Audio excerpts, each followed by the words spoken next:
তোমারও লাগিয়া যাহা আজীবন দিচ্ছে বলিবান, তাহারও কদরে আসে নাহি কি তোমার মনটান। এই যে দেখছেন এক একটি জীবন, এগুলো এক একটি গাছ নয়, এগুলো এক একটি জীবন। এই এক একটি জীবন থেকে অজস্র জীবন কিন্তু গড়ে উঠবে। আজকে আমরা সিআরবিতে অবস্থান করছি। Cosmic Sports and Health club আয়োজিত বৃক্ষরোপণ কর্মসূচি। চলুন আমরা সরাসরি তাদের সাথে কথা বলে জেনে নিই তারা এত উদ্যোগ থাকতে এই বৃক্ষরোপণ উদ্যোগ কেন নেওয়া হয়েছে। কেমন আছেন? আছি আলহামদুলিল্লাহ। মূলত এই উদ্যোগটা আপনি নিয়েছেন যতদূর জানি আমি। উদ্যোগ আসলে এটা উদ্যোগ না, আমি সবসময় গাছ লাগাই। আচ্ছা, যখনই বৃষ্টি পড়ে বা গাছ লাগানোর একটা মৌসুম থাকে, ওই মৌসুমে এই শহরে এবং শহরের বাইরে আমরা যারা পরিবেশকে ভালোবাসি, আমরা যারা বৃক্ষকে ভালোবাসি, গাছ লাগাই। তো আজকে আমার ভালো লাগছে, একটা নতুন গ্রুপ যাদেরকে আসলে আমি অনেকদিন যাবত চিনি, তো তারা আমার সাথে অংশগ্রহণ করেছে। আমরা আসলে আজকে প্রায় 40টার মতো বাঁশ গাছ লাগাচ্ছি।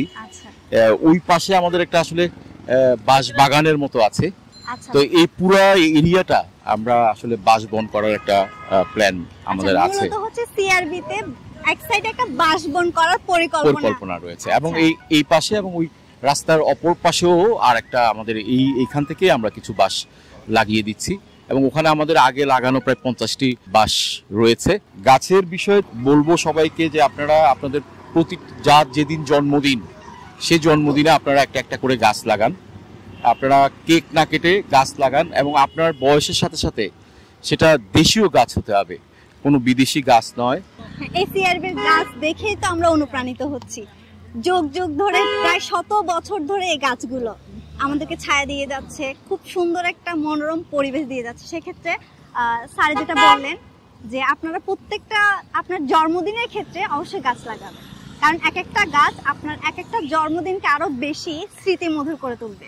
Cosmic Sports and Health Club বৃক্ষরোপণের মধ্য দিয়ে এই তরুণ সমাজকে উজ্জীবিত করে তুলছে নতুন একটি প্রেরণায়। আপনার হাতে একটি গাছ দেখতে পাচ্ছি, কি গাছ এটি? আচ্ছা, এটা হচ্ছে একটা ফলের গাছ, এটা লাগানো হবে শিরিষতলাতে। আচ্ছা, আপনিও কর্মসূচিতে অংশগ্রহণ করতে এসেছেন, এই যে জনগণের উদ্দেশ্যে একটা মেসেজ দিয়ে যান। আচ্ছা, জনগণের উদ্দেশ্যে বলবো সেটা হচ্ছে যে গাছ হচ্ছে আমাদের ফ্রেন্ড, এটা কোনো মানে আমাদের কোনো ক্ষতি করে ব্যাখ্যা নেই, মানে ব্যাখ্যা বলে শেষ হবে না, উপকার করবে। তো আমি যদি একটা গাছ লাগাই, এটা আসলে আমাকে উপকার করবে, এটা যে অক্সিজেনটা দিচ্ছে এটা আসলে আমাদের দরকার, এটা ছাড়া তো আমি এক মুহূর্ত বাঁচতে পারতেছি না, তাই না? সো এটা আমাদের ফ্রেন্ড। তো সবাইকে আমি বলবো যে কেউ যদি সময় থাকে যেন গাছ লাগায়, কারণ আমাদের গাছের সংখ্যা আসলেই কমে গিয়েছে।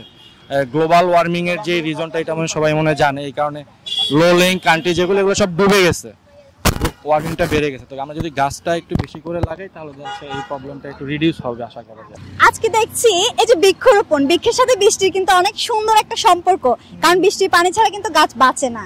সেক্ষেত্রে আপনাদের এই উদ্যোগের সাথে সাথে দেখছি প্রকৃতিও সায় দিচ্ছে। এই যে উদ্যোগ নিয়েছেন, কেমন অনুভব করছেন? অনুভব করছি ভালো, যে গাছ লাগালে পরিবেশ রক্ষা হবে, আমরা অক্সিজেন পাবো এবং প্রচুর গাছ লাগানো উচিত। তো সেই উদ্দেশ্যে গাছ লাগানো। আর মেঘলার দিন, মনটাও অন্যরকম হয়ে আছে, সো গাছ লাগাবো শুধু। এই যে জনগণ আছে, জনগণের উদ্দেশ্যে কি বলবেন? আপনারাও আসেন আমার সাথে গাছ লাগান। এই যে এত সুন্দর একটা উদ্যোগ, এই উদ্যোগটা নেওয়ার মূল কারণ কি? উদ্যোগটা নেওয়ার মূল অনুপ্রেরণা হচ্ছে আমাদের স্যার ডক্টর বিপ্লব স্যার। ওনার অনুপ্রেরণায় আজকে আমরা এতগুলো গাছ রোপণ করছি। আর উনি একটা কথা বলেন যে প্রতিটি জন্মদিনে একটা করে গাছ লাগাও। তো কথাটা শোনার পর আমি কিছুক্ষণ ভাবলাম যে প্রতিটি জন্মদিনে একটি করে গাছ লাগানো, আসলে এটা তো প্রতি জন্মদিনে একটা করে গাছ লাগাবো, আমার বয়স যতটুকু হবে গাছ এক একটা তার নিদর্শন হিসেবে থেকে যাবে। তো আমি চাই আমার পরবর্তী জেনারেশন যারা আছেন, আমার ভাই বোন যারা আছেন, সবাই তাদের জন্মদিনে এক একটা করে গাছ লাগাক, পরিবেশ বাঁচাক। পরিবেশ যেহেতু আমাদের দেশে অন্যান্য দেশ থেকে যদি বলি তাহলে একটু পরিবেশের দিক থেকে একটু কমই আছে, বা সুন্দরবন অনেক ক্ষতিগ্রস্ত হচ্ছে, গাছপালা অনেক কাটা হচ্ছে। তো সেই সব জায়গাগুলো যাতে আমরা একটু হইলেও পূরণ করতে পারি সেই চেষ্টা করছি। গাছ রোপণ করার পাশাপাশি হচ্ছে আমরা গাছের যদি পরিচর্যা করি, সেই ক্ষেত্রে আমাদের অক্সিজেনের পরিমাণটা বেড়ে যাবে এবং গ্লোবাল যে ওয়ার্মিং আছে সেটা কমে যাবে। আর এই প্রত্যেকটা মানুষ যদি তার প্রতি জন্মদিনে যদি একটা একটা গাছ লাগায়, তাহলে হচ্ছে তার বয়স যদি 27 হয়, 30 হয়, 50 হয়, 50টা গাছ লাগানো হয়ে যাবে। এক্ষেত্রে কিন্তু আমাদের গাছের থেকে যে অক্সিজেনটা সেটার পরিমাণ বেড়ে যাবে এবং হচ্ছে আমরা আমাদের গ্লোবাল ওয়ার্মিংটা একটু হলেও কমাতে পারবো। পুরো শরীরে কাদা মাখানো, ঠিক আছে? অনেক ভালো লাগছে, কাদা মাখানো বৃষ্টিতে গাছ লাগাচ্ছি, আমি এখানে অংশগ্রহণ করতে পারছি। আমি চাইতেছি আমার পার্সোনাল পেশার সাথে গাছ লাগানোটা একটা পেশা পরিণত করতে। আচ্ছা, অনেক সুন্দর একটা কথা বলেছেন। আপনারা কথাটা কিন্তু শুনিয়েন, গাছ লাগানোকেও একটা পেশা হিসাবে নেওয়া উচিত, তাহলেই দেখবেন তাহলে আমাদের জীবনটা অনেক সুন্দর হবে। কারণটা হচ্ছে গাছ হচ্ছে আমাদের অক্সিজেন, গাছ হচ্ছে আমাদের জীবন, সেটা আমাদের থেকে বুঝতে হবে।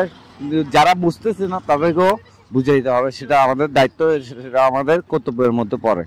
এই যে এভাবে গাছ লাগান, পরিবেশ বাঁচান, আপনি আমি আমরা চাইলেই সুন্দর একটি বাংলাদেশ গড়ে তুলতে কিন্তু পারি। স্যার একটা উক্তি দিয়েছিলেন যে আপনারা প্রত্যেকটা জন্মদিনে, আপনার নিজের প্রত্যেকটা জন্মদিনে আপনি একটি করে গাছ লাগান, তাহলে দেখবেন আপনার বয়স বাড়ার সাথে সাথে আপনার সেই গাছটা বিশাল হবে।